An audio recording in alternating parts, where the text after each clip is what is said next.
And here we are. Good morning, good morning, good morning. And yes, we are live this morning. It is Saturday morning. I think it must be around the 17th or something. I've no idea really.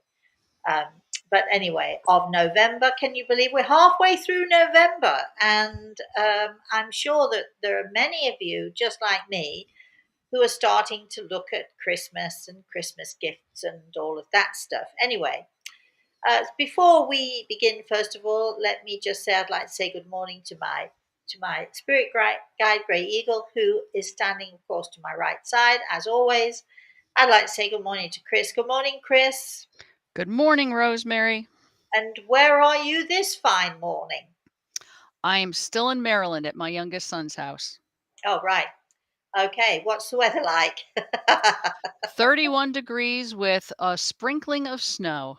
A sprinkling of snow, right? Oh, gosh, that sounds awful to me. Here we have, I think it's around 70. It's going to get up to a high of 77 today.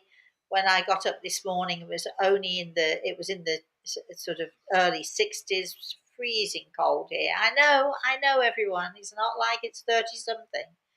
But we're sort of in Florida, we're surrounded by water, and we have the, humidity and so, not that there's any humidity today, but when it's cold here, we're so used to being warm and we're so used to the heat, we're so used to all of that that it's sort of, when it gets when it gets under 70, we don't like it. Or, well, I shouldn't say we, a lot of people like it. I don't like it when it gets under 70 because it feels very, very chilly. But anyway, here we are. And let's see. This morning, of course, we have story time. But as always, we're going to wait for a few minutes because I know that there are some of you who don't always manage to log on exactly at 11. So we'll wait for those of you who are a little late or a little tardy to the show. And let's talk about that snowfall that, Chris, where was it? The snowfall of 5 feet something or another, nearly 6 feet snowfall. Orchard Park, New York, which is right around the Buffalo area. I was looking at reports and pictures and videos of people opening garage doors nearly to the top before they could actually see outside of their garage. Oh my gosh, It's can you they just imagine had that? they had the lake effect snow that came in just like they had so many videos of this huge cloud of white just encroaching upon the waterfront of Buffalo and blanketing everything. So Interstate 90 was stopped, all the truckers and cars off the road, and it's going to be very difficult for them.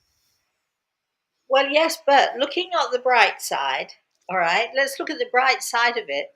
Can you imagine all of the kids peeking out of their windows first thing this morning, whooping and yelling and excited because they can build snowmen, they can go sledding, they can do whatever it is that people do in all that snow. So even though the adults are struggling and must be struggling with cars and I'm sure that some of you have got power outages and so on, and so we do think of you. We are thinking of you, all of you. But it does make me smile, while we adults are trying to deal with this stuff, uh, the kids are absolutely loving it. I know that Reese would be absolutely loving all that snow. He would be really, really having a blast in all of that snow. So, yeah. So, uh, I think, did it come without any warning whatsoever, or just very short warning?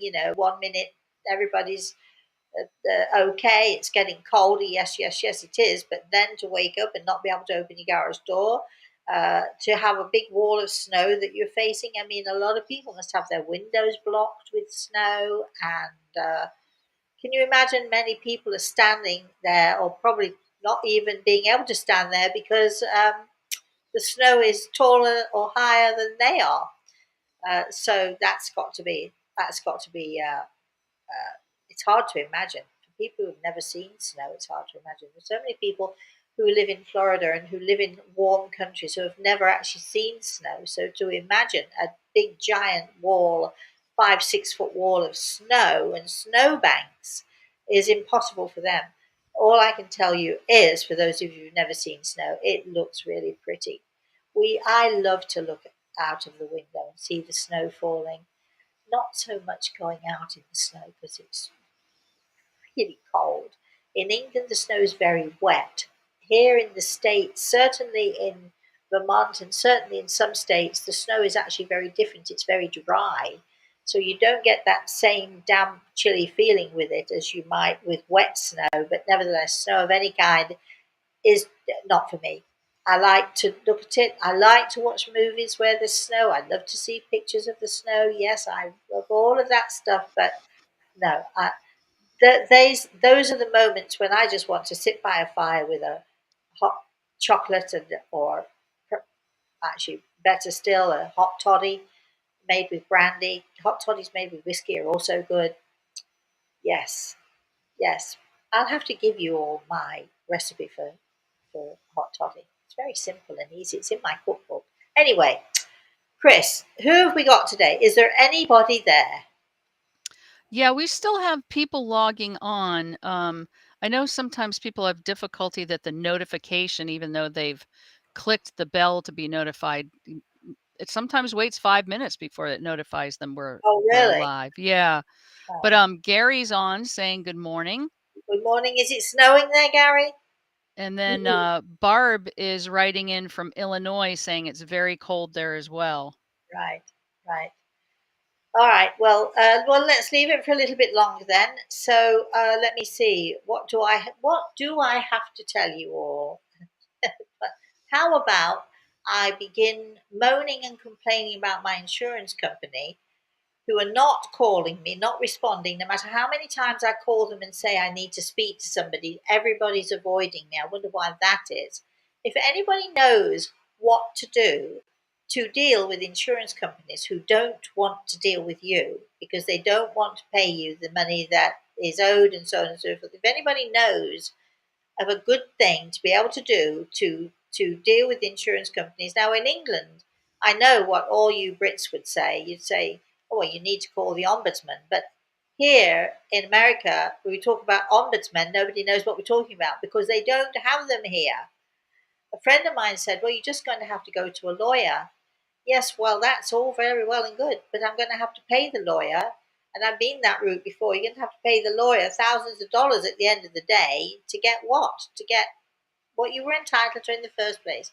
So, all of you Americans who do not know what an ombudsman is, here's what we should do. We should get together and write to the politicians and write to those people. An ombudsman is a person who will deal fairly, not just with the customer, but with the organizations as well, because not all customers have a real beef, do they? Not all customers have a real complaint or an honest complaint. And an ombudsman is that person who stands between the doesn't matter what it is. It could be insurance companies, it could be sales companies, it could be a car company, it could be anything at all like that.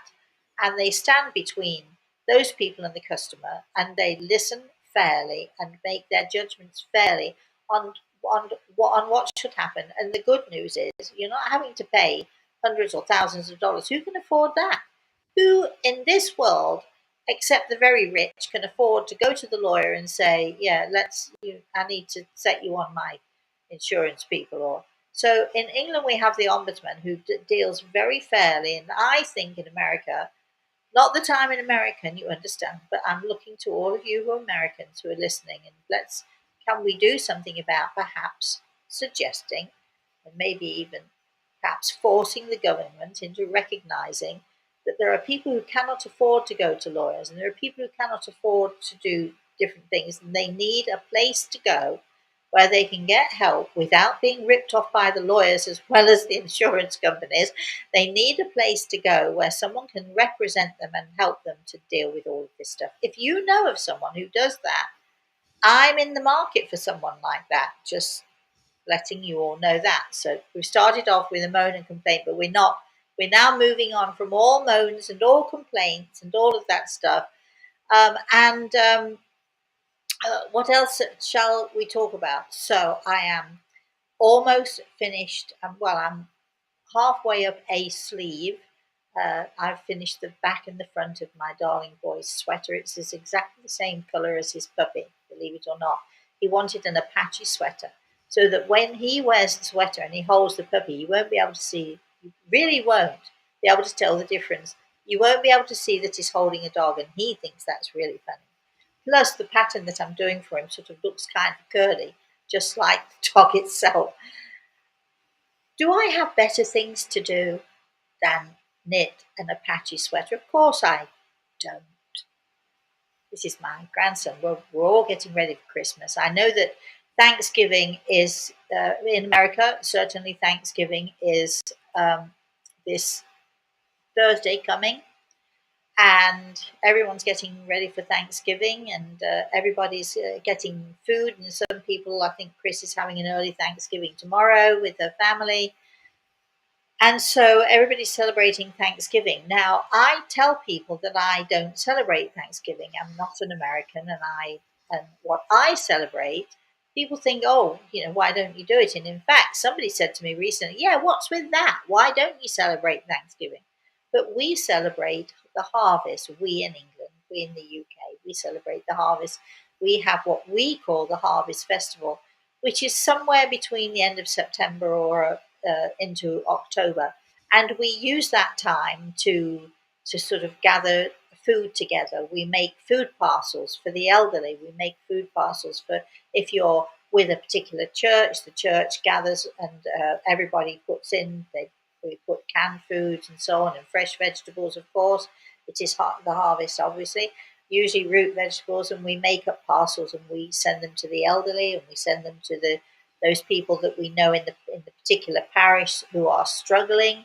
So we have our own fabulous celebration in England where we appreciate the harvest. We thank Mother Nature, we thank God, we thank the farmers, we thank all of those people who help to uh, bring us food and to bring the harvest to a great conclusion.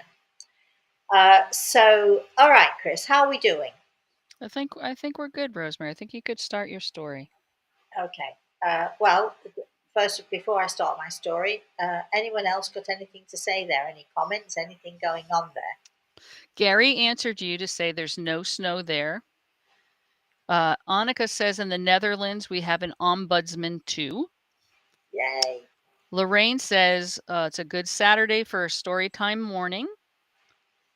And Annika says we had a little bit of snow here in Connecticut on Tuesday night. All right. Okay then. All right. Well, my daughter said this morning when she called me this morning, it's so cold here, Mum. It's so cold here.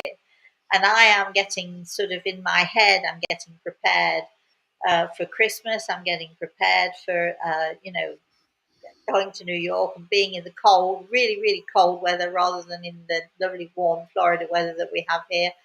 And thinking about food. And we're going to be talking a little bit about food. That's got nothing to do with the story I'm going to tell you, but thinking about food and thinking about trifles, making my own, if you'd like the recipe, it's in the cookbook, my own special trifle. No jelly, I'm afraid. For those of you in England who like your jelly in your trifle, no jelly. But it is a very old fashioned Victorian trifle and it is delicious, and everybody who eats it. In fact, when we have people coming to visit, when I'm there at Christmas time, Samantha usually has an open house day. We have a party, and people she'll call people and say, okay, it's usually perhaps, let's say it's going to be New Year's Day this year. She'll call people and say, open house, just come, come and go as you please. And people always say, is your mum making the trifle? And the answer to that, for anyone listening, is yes, I'm making the trifle. But I'm also, this year, I'm going to make the trifle, but I'm also going to make a tiramisu because tiramisu is my daughter's very favourite. And I make the best tiramisu, she tells me, ever. So I'm going to be making all of that good sweet stuff. We're going to be making mince pies, which are people in America. When I first used to talk, when I came to America, people would say, well, what do you have for Christmas? And I'd say mince pies. They thought I was talking about meat pies, but it's actually mince meat. Again, it's an old Victorian recipe. and they used to have what they call sweetmeats, which we don't use that phrase much anymore. But sweetmeats are things like candy peel, raisins, all the good, nice sweet stuffs, which we all put into we mix it all together with spices, and we put it in little pies. Delicious. So I'm already thinking, okay, what are we doing for Christmas? But I thought I wasn't going to cook this year, but my daughter said to me yesterday, I think, Mom, I'm leaning towards staying at home for Christmas. So I guess that's what we're going to do. So we should be having duck à l'orange with my delicious, delicious orange sauce, which is a secret recipe. Oh, wait a minute, it's not a secret anymore, is it? It's in the cookbook. Um, so I'm going to be doing duck à l'orange, and so we're going to be having that for our Christmas dinner this year. Unless I change my mind and we do rack of lamb or something. We shall we shall see what we shall see when the time comes closer. You see, most of you are thinking, what am I going to do for Thanksgiving? And you've got that all sorted out. And I'm here thinking, what am I going to do for Christmas? Right. All right. So, uh, okay, shall we begin then? So, here we go. So, once upon a time, as all good stories must begin, I I'm going back, so many years. I'm going back almost 40 years. I know. You don't think I'm that old. It's so nice of you to say that. But anyway, I'm going back a long time. Right. So, all right. So, um, there are so many people who come to me because they've lost someone, and every time any of us loses someone, it's always a tragedy to us. It doesn't matter who it is. If we love them, if we care about them, then it's a tragedy because we're going to miss them. We're going to really, sort of be heartbroken very often by the losses that we receive. We're going to, if many people lose their mother, who is often their closest friend, it's an awful tragedy for them. Many people lose their family, brother or sister, or what have you. And I know that many of you have heard me say before, the worst kind of loss, I think, I believe, is the loss of a child. And I truly believe that. And after all of these years and experiencing so many different losses with so many different people, of course, I really do believe that, that is definitely the worst loss to bear. It's definitely the worst. So this particular story that I'm going to tell you is about a lady who came to me because she'd lost her son, and it transpired through the consultation. I was able to see her son. He was serving in the British Army. He was serving in Northern Ireland, where nearly 40 years ago, it was not a place anybody really wanted to be. It was a very dangerous place to be, and so many people on both sides of that war were killed. So many families destroyed, again on both sides of the war.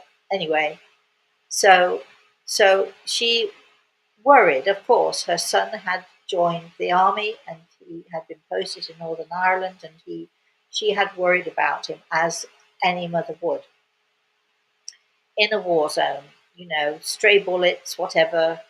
And she also had a daughter, and her daughter was getting married, and so the son had requested leave from the army to come home to be at his sister's wedding, and everyone was ecstatic. He hadn't been killed. He'd survived. He hadn't been injured. It was an exciting time for everyone. Now, this young man, who was probably 18 or 19 years old at the time, and her pride and joy, along with her daughter, who she was also very close to, he had a motorbike, and he decided that he would come home on the motorbike. He crossed on the ferry. Everything was fine. He got into England and he was riding his motorbike when he must have hit a patch of oil. Now, let me just explain that as she's sitting there in my little study with me, I'm I'm seeing her son, and he's describing all of this to me. He's telling me exactly what it was that happened to him. And his mother sitting there, she was quietly sobbing, but also elated, of course, because he was able to tell her exactly what happened in the accident. Anyway, his motorbike hit a patch of oil, and he got thrown over the top of the handlebars.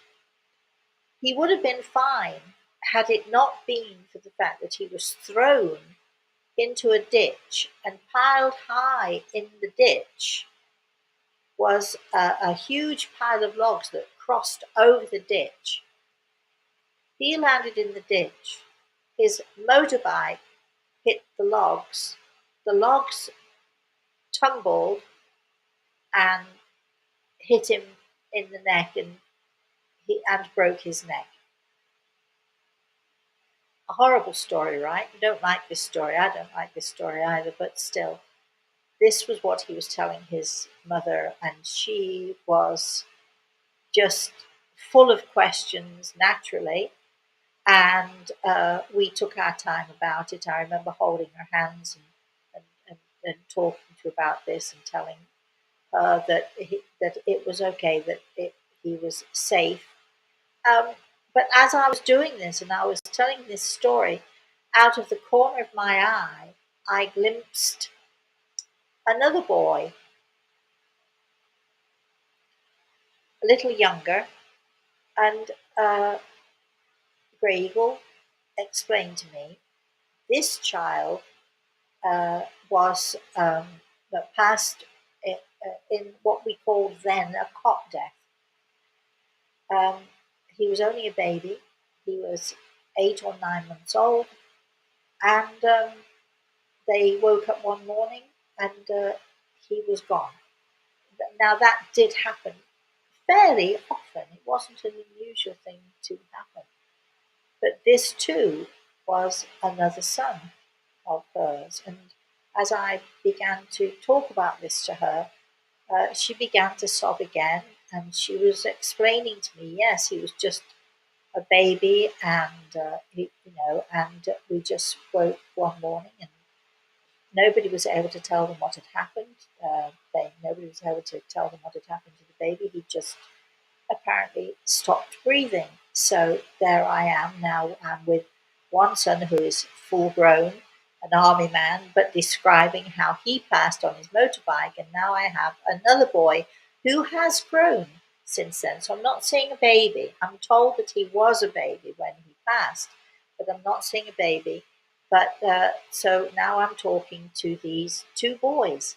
And it was a wonderful experience, because when you've lost someone, you just want to know that they're well, that they're safe. Did they survive? Are they okay? All of those trillions of questions that you have. And so, I'm holding this lady's hand, and she's explaining to me how devastating it was for them to find the baby dead in his crib. And then I glimpse another child,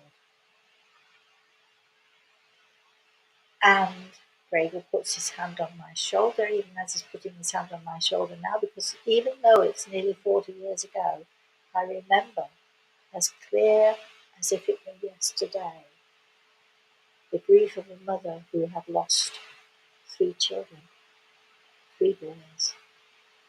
And this next boy, also grown, uh, he was able to talk to me, and he told me that um, he'd been playing. His mum and dad and his family were in the house, and he'd been playing outside with his friends, just playing on the pavement, and it was safe. It was not a busy street or anything. and a car, for some reason, came along, bumped up onto the curb, hit him, tossed him up into the air, and he was killed outright. So now I'm sitting here with this lady who has lost 3 children. At some point, I make us some tea. We talk, we chat, we. She tells me of her feelings, and I'm able to talk to her children. Can you imagine losing 3 children? One, a baby, uh, died in his crib. The second, an 8-year-old boy out playing and having fun with his friends. And now, her last son, who was killed in a freak accident by a pile of logs that shouldn't have been there. So, as I'm talking to her, I'm asking her about herself and what did she do and so on. And she told me she was a nurse in a geriatric hospital. She dealt with, she was working in a mental hospital for older patients. And she was telling me how hard it was, such hard work. And just when you think that her story couldn't get any worse, she tells me that she has to work because otherwise they would have no money because her husband had had a stroke and he was now disabled and in a wheelchair, couldn't speak, couldn't really do much for himself. So she had not only lost her 3 boys, she was also taking care of her husband, who was an invalid. There are some stories you remember, and I remember this story, even though you might think, I see so many people. Of course I do, and I see so many people with so many traumas in their lives, and I see people who have such tragedies in their life. But I have rarely seen it has happened. I have seen other people who've lost more than one child, more than 2 children, and in fact, some more than 3. So these tragedies do happen, and they tend to sort of stay in my head, I suppose. So the next time she came to see me, this lovely lady came to see me. She knew all about Grey Eagle because we talked to each other, and I told her things about myself, and she told me things about her, and we became somewhat friendly. Except that she was a little bit in awe of me, so I was able to talk to her 3 boys who wouldn't be in awe of someone who could do something like that. The next time she came to see me, she had made me this wonderful little sort of, it was a piece of embroidery. And she'd drawn an eagle and then she'd embroidered it around and she gave it to me just as a keepsake and made it into sort of like a little purse. And she said, I hope you don't mind, Rosemary, but I made this for you. I was thrilled to bits. I said, of course I don't mind. Thank you so very much. Of course I didn't mind at all. And so we had a whole other session. And as I say, I'm going to say several months later, she came to see me again. And this time, again, we were able to talk to her boys, we were able to talk to her family, and she told me all about her daughter. Eventually, her daughter had got married. Of course, they'd had to postpone the wedding because of what had happened, but eventually the daughter did get married.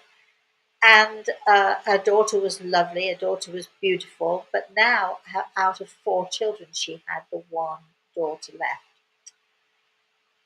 So this time she came bearing another gift for me, which she had made herself very painstakingly. And she told me it's taken her such a long time to do it, but she wanted to make me something, she said, that was special, that was something that, she had to take her time over. So she made me a beautiful, beautiful sweater, or would you say, a cardigan. I rarely wear it, but I'm wearing it today in her honor. I don't know how closely you can see it. If I put my sleeve up there, and I don't know if you can see, there are tiny little seed pearls all the way through this entire cardigan. It's like a really nice, lovely cardigan that I'm wearing.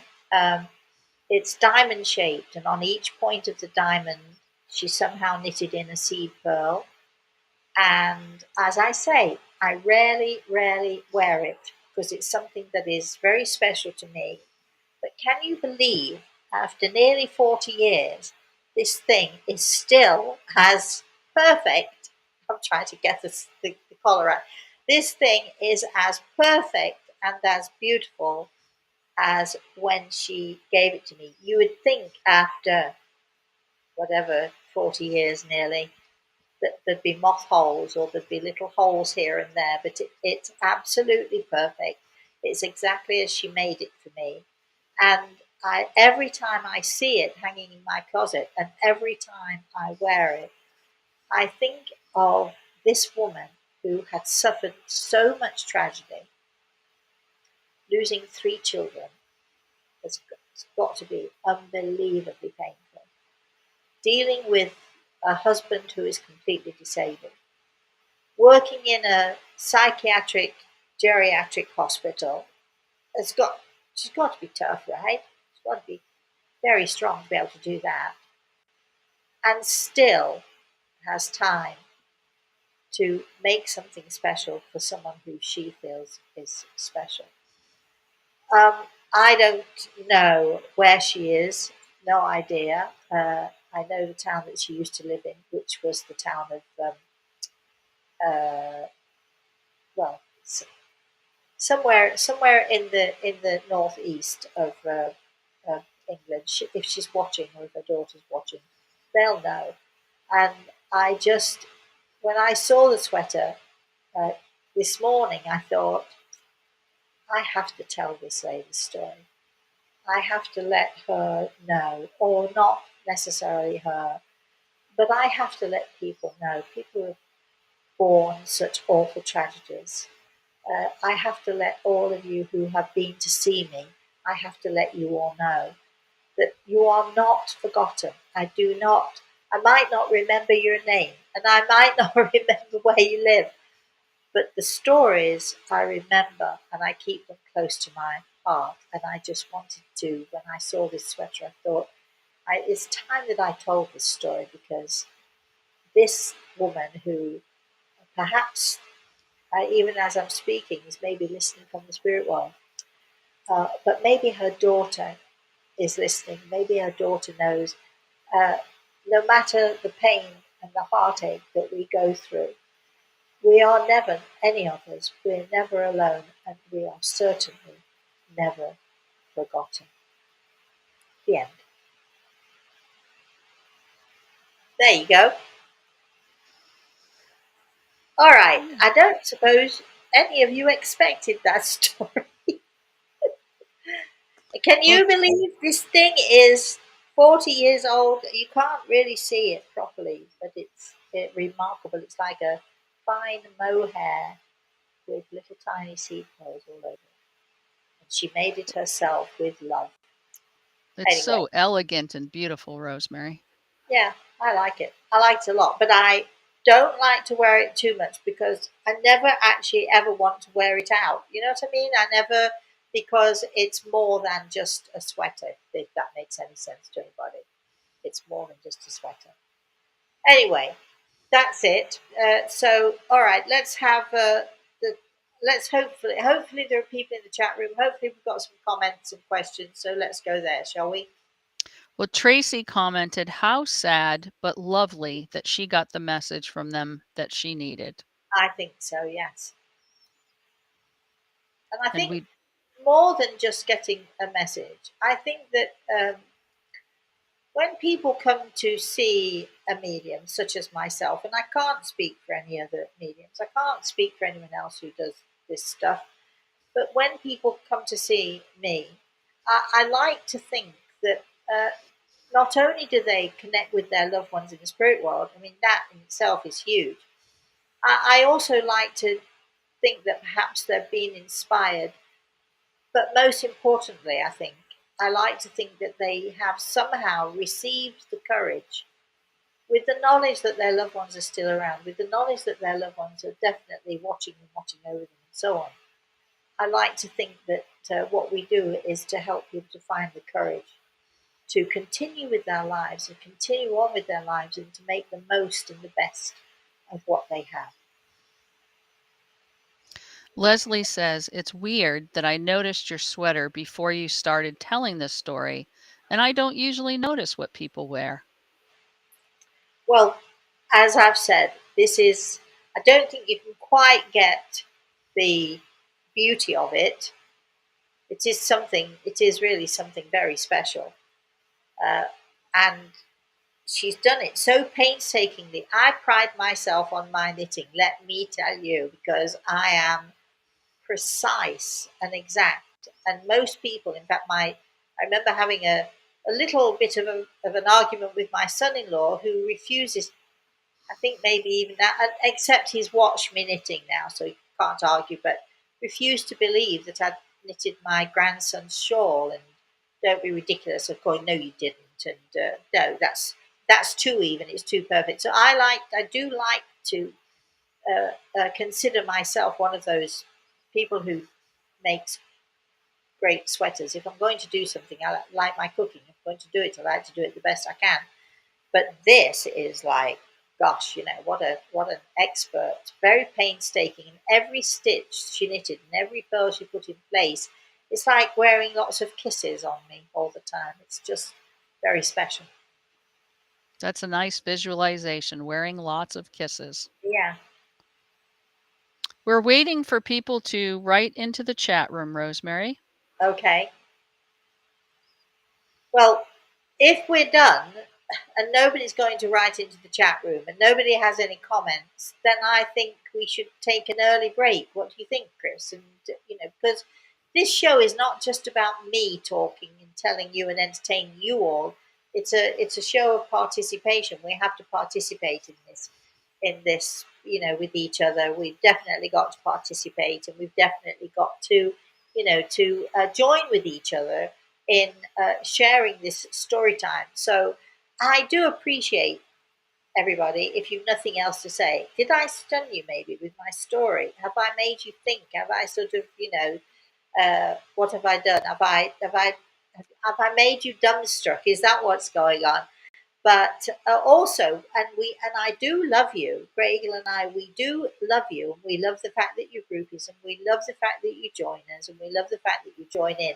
But sometimes, if you if I've struck you dumb, if you've got nothing to say, that's okay by me. Just make sure that next time you've got plenty to say. And so, if there's nothing coming in, Chris, I think we should quite happily because Well, everybody's. we quickly got comments, Rosemary. I think they just Thank had to you. have I made time to it. type them in. Okay. All right. So Annika says, I find that being able to communicate with the loved one in spirit can truly give you peace of mind. That's what it did for me. Definitely, and hopefully inspires us as well to move forward. I think it also inspires us to value what we have more than perhaps we did. I think we take things so much for granted these days, you know. But when I tell the story of this lady who lost three children, and I can go on and on, the man in Italy, in a huge television audience in Italy, lost his two sons and his daughter, his only children, um, and in each one in so tragic circumstances. One in a road accident, one through cancer, and one was murdered. I mean, we know there are people we think, how on earth do they survive? How on earth do people manage? But the guy in the audience in Italy, he was able to stand up. He was desperate. He wanted me to connect would I connect at least with one of his children, he said. Is it possible? Well, I've managed to connect with all three of his children, which was just fabulous, and on a TV show where everybody was able to watch. I mean, it's an inspiring thing to do. And I remember another story of a man who lost his son, and he was devastated. And then behind him in the same audience was a woman who said, "Well, I lost my two children. They were her only children. I lost my two children." You know, um, I think I might have mentioned this to all of you before, but I remember a time in my life, and we're going back more than 40 years now. I remember a time in my life when things were sort of really awful and devastating and so on and so forth. And I thought I'd never ever be able to get myself out of the situation I found myself in. And you think that, you sort of, you're not really focusing on everybody else. You're just focusing on yourself and your hurt and your pain and so on and so forth. But I remember my good friend Mick Maguire saying to me, Rosemary, no matter how bad you think things are, listen very carefully, because there's always somebody knocking down below, which means there's always someone lower than you, more devastated than you, in more pain than you.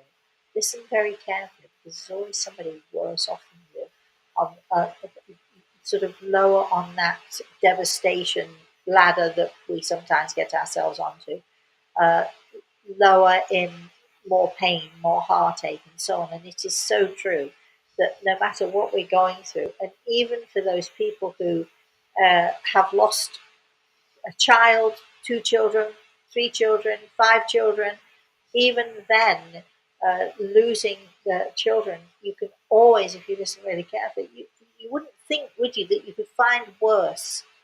But in fact, if you listen very carefully, there there are always people who are worse off than we, which hopefully inspires us to pull our socks up, grit our teeth, no matter how hard it is, and to move forward as best we can. Vicky says, that is a heartfelt story. I'm sure the lady received great comfort, as I always did. Yes, thank you for that. And I can attest, wearing the sweater, I can attest that she did. Lorraine says, very pretty keepsake sweater. A beautiful story. And yes, for her, in the most tragic circumstances, was able to get a message from her boys. Yeah. Most cannot have this after losses.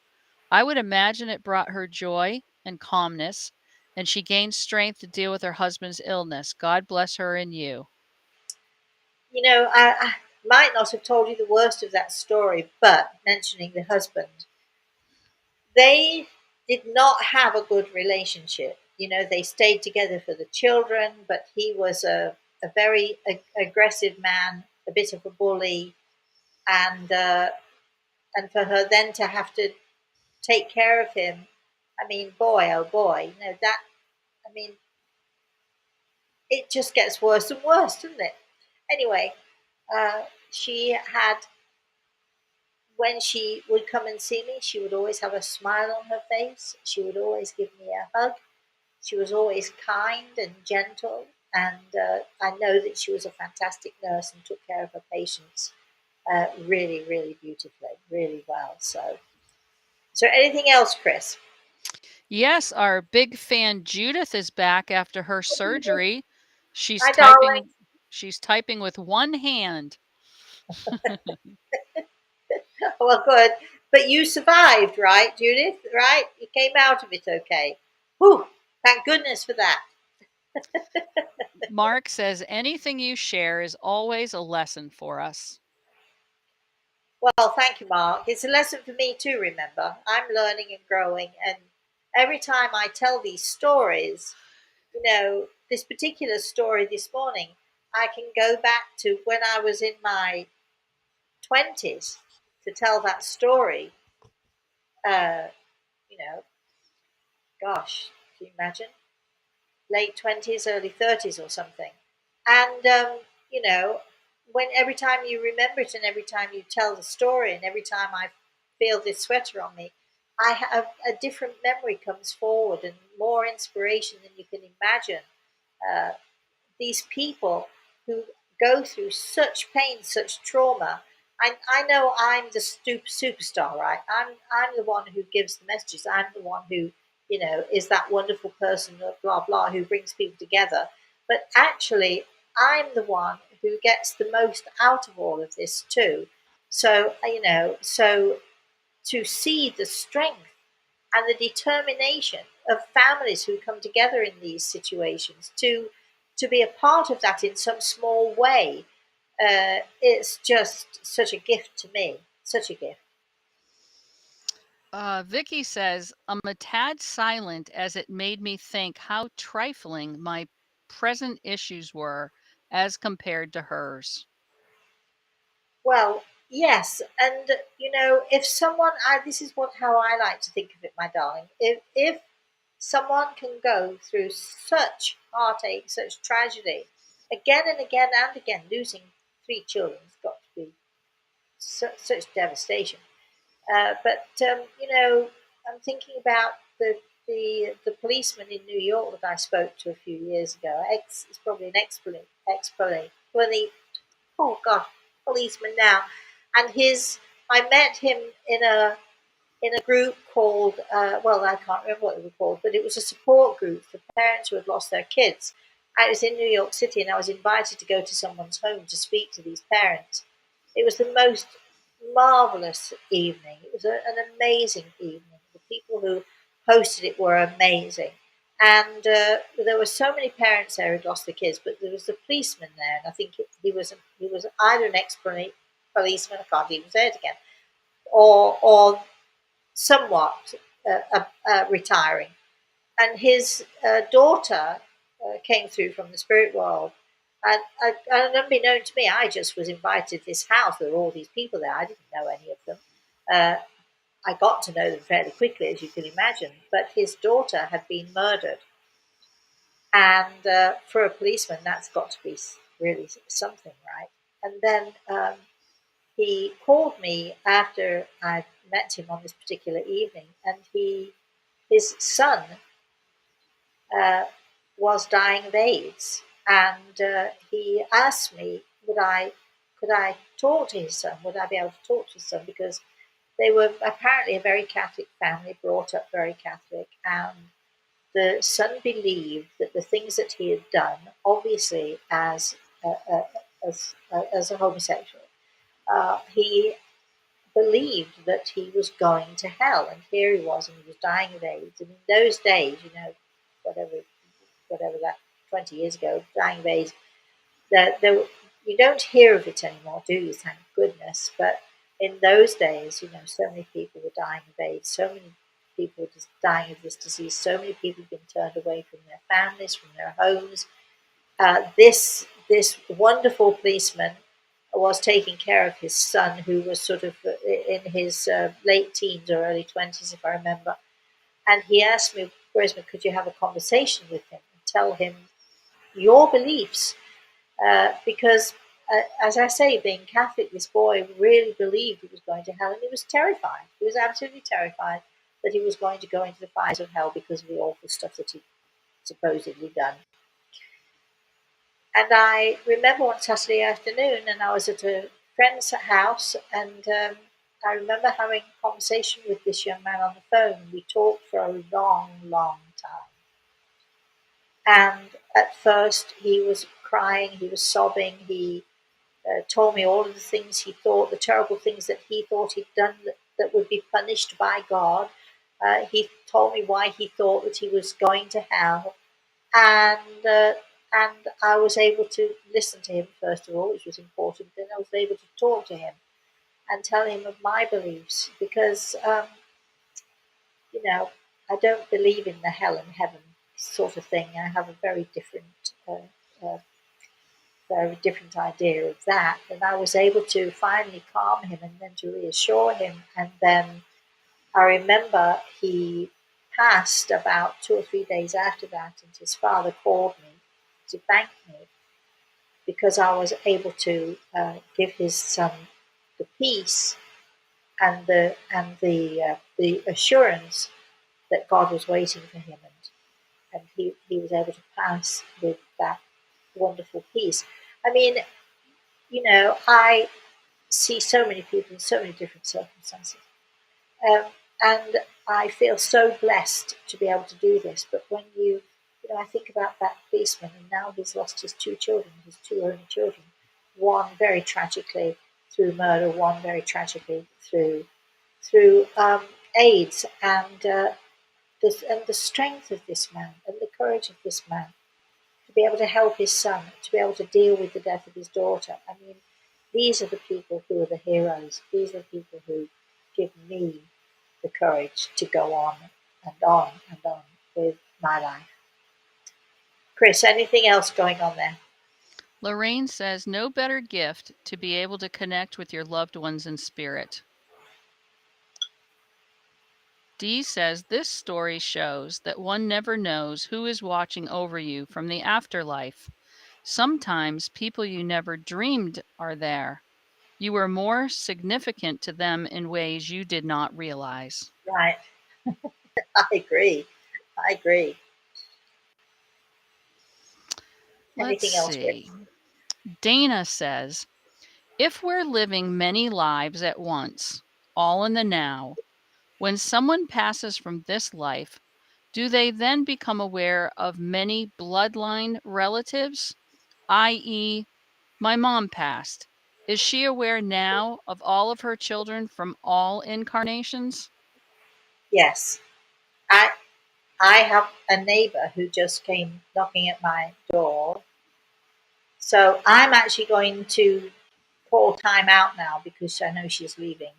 I don't know quite what she wants. So I am now going to say, I'm sorry, people, for cutting it short. Thank you so very, very much for joining us this morning. We do appreciate it. I love you all. Thank you to Chris for a great job, especially thanks to Grey Eagle because, well, he is who he is. So, even though I'm cutting it short, give me 1 minute. 1 minute. Come back. Sorry. Please, everybody, have a very blessed rest of the day. I'm sorry, but I have to go. Uh, um, please have a very blessed rest of the day, everybody, and have a very blessed weekend. Bye bye.